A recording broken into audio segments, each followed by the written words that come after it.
Good evening, I'm Nancy Cox. I'm Kevin Christopher. Thanks for joining us on LEX 18 News at 6. Nearly 2 weeks ago, a New Jersey woman reported a racist Facebook message she received from an Anderson County man. Just 1 day later, Dylan Gerald was arrested, leaving his house with what police say was a detailed plan of attack on local schools. That mom, Coberly Bull, a hero in the eyes of those communities, appeared on the Ellen DeGeneres show today, right here on LEX 18.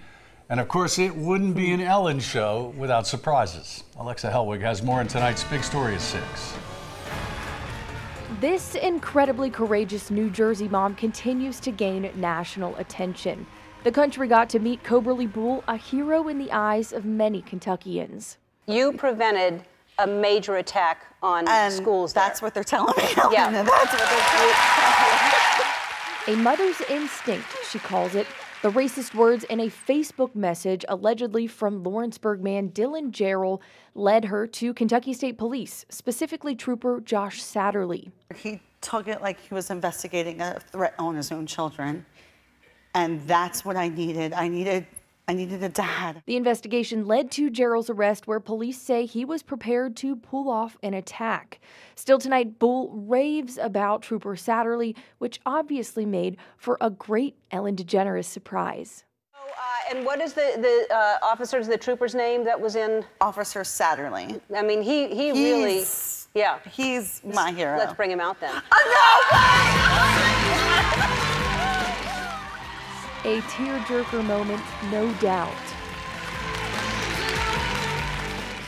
On behalf of the Kentucky State Police and the communities that I serve, we want to thank you for making that phone call. And Trooper Satterley made a proposal to the Bull family. The people of Anderson County are wanting you to come down at the end of November to our annual Christmas parade. So hopefully we can make that happen. Covering the news, Alexa Helwig, LEX 18 News. Well, Coberly Bull accepted the invitation and is excited to visit Kentucky next month.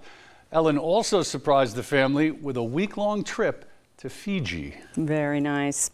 A Lexington HVAC company is raising money for the family of an employee killed in a worksite accident last week. 38-year-old Travis Collins was killed after he fell down an elevator shaft from a construction site in downtown Lexington. He worked for Air Control Heating and Air Conditioning. He's survived by a wife and 5 sons. Air Control has organized a GoFundMe page to help Collins' family with the expenses. And you can find a link to donate on our website.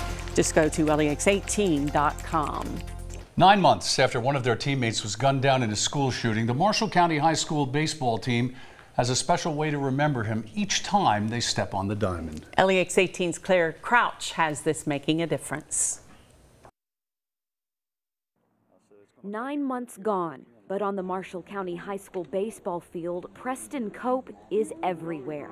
He never really left in the first place. He just isn't here physically. The 15-year-old baseball player was one of 2 students killed in the January 23rd shooting at their high school. In the months since his death, he's been memorialized in many different ways through the sport he loved. In the outfield, on caps and uniforms. And now, thanks to Wilson Sporting Goods, the team has gloves to match. Knowing that someone as big as Wilson wants to invest time and money, it's just crazy. Each glove unique, but alike, customized for each player, but all of them bearing Preston's name and number. Getting the chance to be able to basically play with him on my hand is a really big deal. Preston's parents handed the gloves out to all 27 players this week. Tears come to my eyes. They're teammates, but they were like brothers too. And I know Preston will be so proud. Knowing now, each time they take to the diamond, Preston may not be there physically, but he will be among his teammates once again. I'm gonna play with it until I can't play with it anymore. To us, it's just another piece of Preston to have and cherish. Covering this making a difference in Marshall County, Claire Crouch, LEX 18 News. The team is planning to use the gloves next season in honor of Preston. In some communities, trick-or-treating has begun, trying to beat the weather that's coming in tomorrow on Halloween. So again, check your local listings if you have trick-or-treating in your area or not. For tonight, it does look terrific. The Max Track Live Doppler is nice and quiet. It's been a terrific day today. But starting tomorrow night and lasting into Thursday, there is a flood watch. And that flood watch runs from northeast Kentucky, basically north of I-64 through Lexington, then continues along Highway 68 and from there north all the way across western Kentucky. So here's the future track. What's going on? Tonight, nothing. We are watching some thin overcast passing through. That's about it. Now tomorrow morning begins dry. You might likely see some sunshine around as well. Clouds will be thickening up, especially areas north and west of Lexington. Rain will be moving in as we continue through the day. By tomorrow night, rain becomes heavy in places. That's why the flood watch is in effect. But you notice southeast Kentucky, not a whole lot going on. That will be changing as we go from Wednesday night late into Thursday, when that rain will be overspreading the area. We're going to talk about how long that rain lasts, what to expect following it in just a couple minutes. All right, Bill, we'll see you then. Lexington police are asking for help identifying the driver and passenger involved in a deadly hit-and-run accident earlier this month. It happened around 2 in the morning of October 20th on North Limestone near Templeman Alley. Investigators say surveillance video shows a silver or gray 2004 to 2009 Kia Spectra hit a man standing next to his bicycle. Police say a man and woman got out of the vehicle and walked back to where it happened until police arrived. The two were described to have a thin build, and the woman had her hair in dreadlocks. Anyone with information is asked to call Lexington Police. We usually talk about partying on State Street in the middle of March Madness, but now it's football that's creating the excitement and the possibility of too much celebrating if Kentucky beats Georgia Saturday. LEX 18's Lee Searcy looks at what's being done already to keep people safe. It's all quiet here now, but we all know how crazy it can be on game day on State Street. Police hope everyone behaves. With an SEC East championship on the line, the partying can quickly get out of control. Couch burning, car flipping. I hope not, since I live right there. State Street has a history, but since Lexington police started banning parking here on game days during football season, people notice a difference. Calmed down a lot, especially with the increased police presence. They're not really letting it get too busy anymore, just so cars don't get flipped and couches don't get burned. Police have already prepared for what could be a wild Saturday with beefed up patrols and extra monitoring.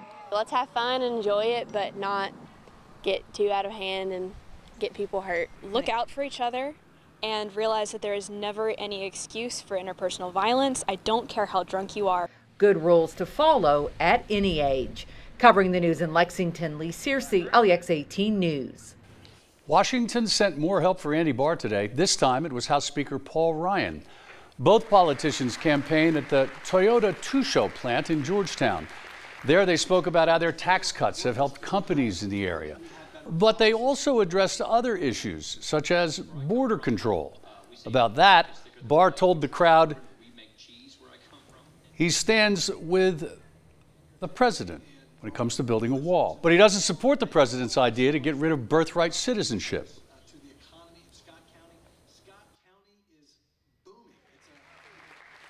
I mean, the Constitution is clear. I mean, the Constitution can't be changed by an executive order. But we do join the administration in their efforts to secure our border. Barr specified he does not believe we need to change the Constitution as the president has suggested. But before today's political stop, Andy Barr joined 2 other 6th District congressional candidates in the only debate of this election season. Last night's face-off included Democrat Amy McGrath and Libertarian Frank Harris. The race is one of the most watched congressional contests in the country. A few of the issues discussed included the economy, health care, and the federal budget, and the recent shooting at the Louisville area Kroger and the Pittsburgh synagogue. The debate ended with each candidate being asked what kind of America they would like to leave your grandkids. Products because of the work we're doing on medical research and on fighting the opioid epidemic and rebuilding our military and giving our troops their first pay raise in a decade. America is back. The American people are better off now. But the biggest thing is I really believe we need to have leaders who step up from all walks of life and be folks that our kids can be proud of and look up to. I think that's the most important thing that this country needs right now. I would love to leave a Kentucky that didn't have to fear its own government.